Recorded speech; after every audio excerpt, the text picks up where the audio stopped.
Okay guys, tignan natin kung magkano ang presyo dito ng gas sa Qatar. Ito nga pala yung tinatawag nilang WOQOD. Yan, WOQOD Petrol Station. Nag-iisang supplier ng gas dito sa Qatar.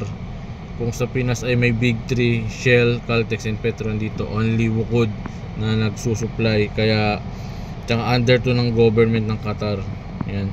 Ngayon tignan natin yung presyo ng per liter dito ng gasolina at diesel. Ayan.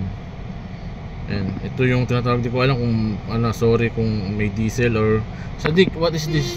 Diesel or gasoline? Petrol. Petrol. Ayan.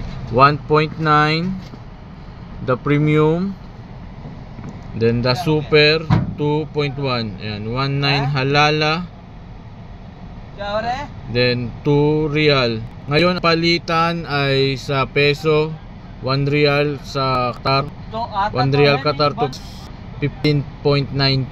Oh. And 1.9 times 50 maybe nasa 35 ang per liter. Ayan. Sorry for ano kung mali yung kwentado ka ha. दिक्कत हो गया है, Ayan. नहीं चल रहे तो बोल दिया तो दिक्कत हो गया। बात तो सही है लेकिन तो देखो तो sana ano nyo, magets din nyo. Gusto ko lang i-share yung presyohan dito sa Qatar ng gasolina.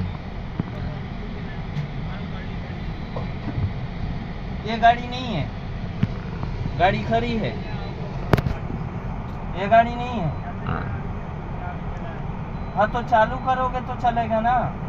Tingnan natin kung hanggang ilang litro ang makukonsume ng service namin dito at magkano ang total na babayaran niya.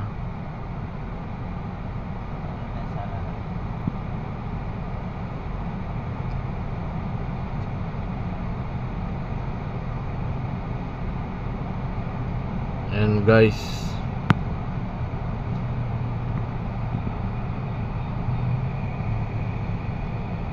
ito fuel, ano, ang ganda ng gasolina dito, hindi ano, talagang puro tinatawag.